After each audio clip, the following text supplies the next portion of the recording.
आप सबसे पहले इस तस्वीर को देखिए। ये हैं बांग्लादेश के मशहूर प्रसिद्ध क्रिकेटर लिटन दास जी, जो अपने घर में सुरक्षित खड़े हुए हैं, जिनका ताल्लुक हिंदू समाज से है। मगर गोदी मीडिया का हिस्सा ये बयां कर रहा है कि जो प्रसिद्ध क्रिकेटर हैं लिटन दास जी, उनके घर को दंगाइयों ने, प्रदर्शन करने वाले लोगों ने, एक हुजूम ने आग लगा दी है, उनके घर को जला दिया है।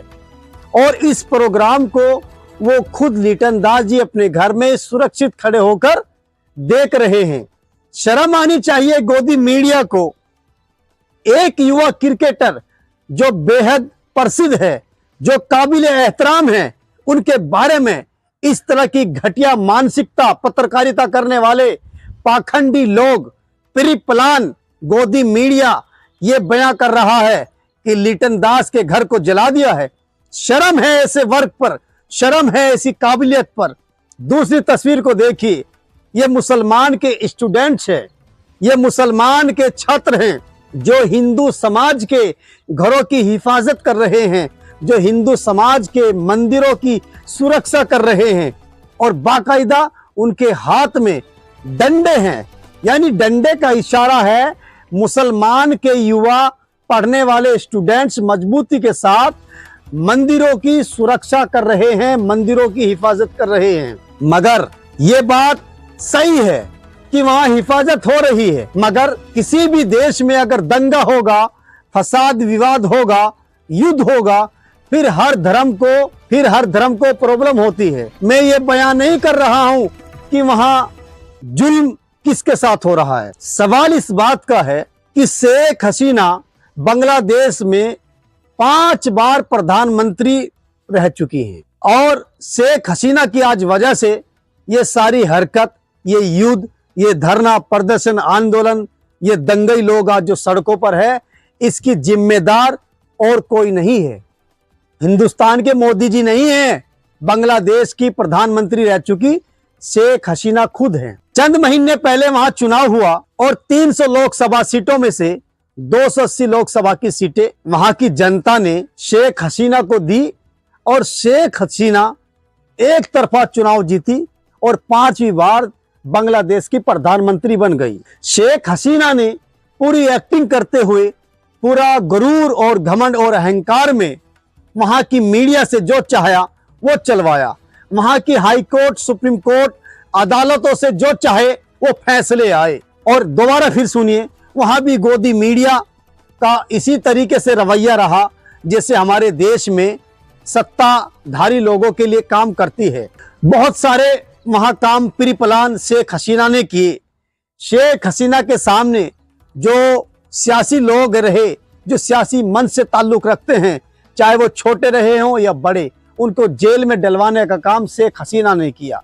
यानी एक तरीके से अपनी लैंग्वेज में कहें, पूरी दादागिरी और पूरी गुंडागर्दी वहां की सत्ता की काबिज पर प्रधानमंत्री शेख हसीना ने अपने हथियारों को, अपने औजारों को, अपनी पावर को खूब इस्तेमाल करके, और जो सही लोग थे उनको जेलों में सड़वाने का, जेलों में धकेलने का, जेलों में बंद करने की पूरी ताकत लगाई और वहां के लोगों को परेशान किया। महंगाई आसमान छू रही थी, और टीवी चैनल बता रहे थे कि यहाँ सब्जी बहुत सस्ती है।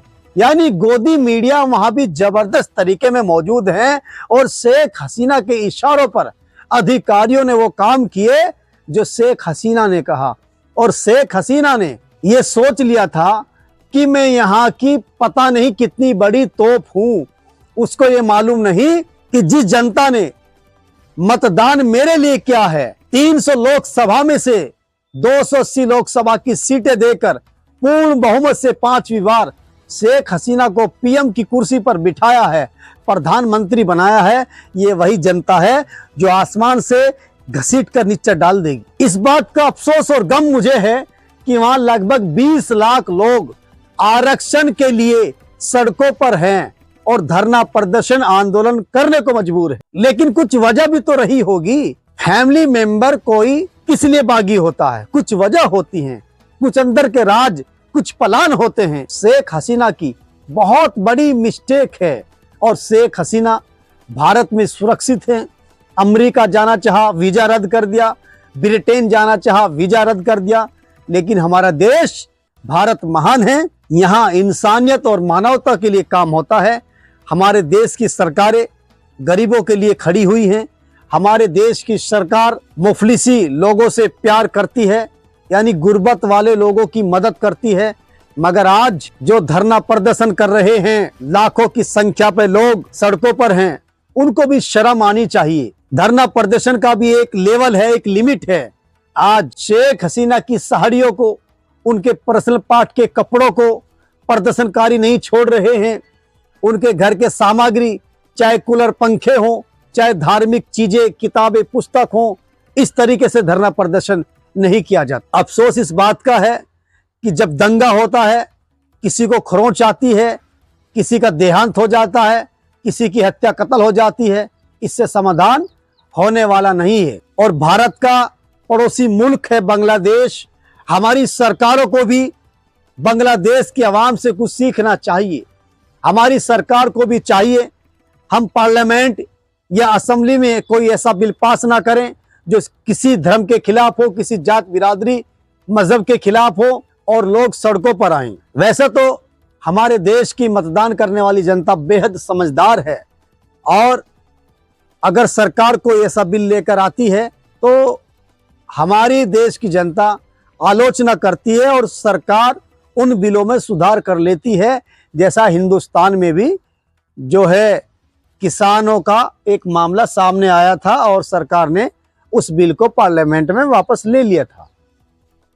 कहने का मतलब ये है, आज बांग्लादेश के अंदर जो भी हो रहा है ये दुख और अफसोस वाली खबर है।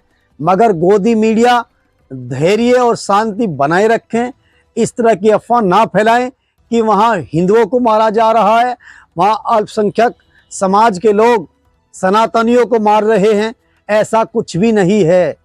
अगर रियल रिपोर्ट देखनी है, हिंदुस्तान के अच्छे रिपोर्टरों को बांग्लादेश में भेजिए, अजीत अंजुम को भेजिए, अभिसार शर्मा को भेजिए, साक्षी जोशी को भेजिए, प्रज्ञा मिश्रा को भेजिए, आरफा खानम शेरवानी को भेजिए, और बहुत सारे बेहद ईमानदार पत्रकार हैं, उनको बांग्लादेश में भेजकर आप रियल रिपोर्ट मंगवा सकते हैं और सच पर आधारित वीडियो बनवा सकते हैं। लेकिन आज हिंदुस्तानी भाइयों, आप अपने ब्रेन में इस बात को रखिए, जितने भी हिंदुस्तान के अंदर धर्म और मजहब और वर्ग और जाति और बिरादरी हैं, हम सब आपस में भाई हैं। हम सबको आपस में प्यार से रहना है। अगर किसी पड़ोसी मुल्क में कुछ हो रहा है, हमें उनकी बातों पर नहीं जाना, उनके लिए दुआ करनी है, माहौल शांति का हो और लोग सुख शांति के साथ रहें। दोस्तों, इस वीडियो को शेयर करते हुए इस वीडियो को अपने स्टेटस पर लगा दें और मेरे YouTube मंच का सहयोग कर दें। नमस्कार।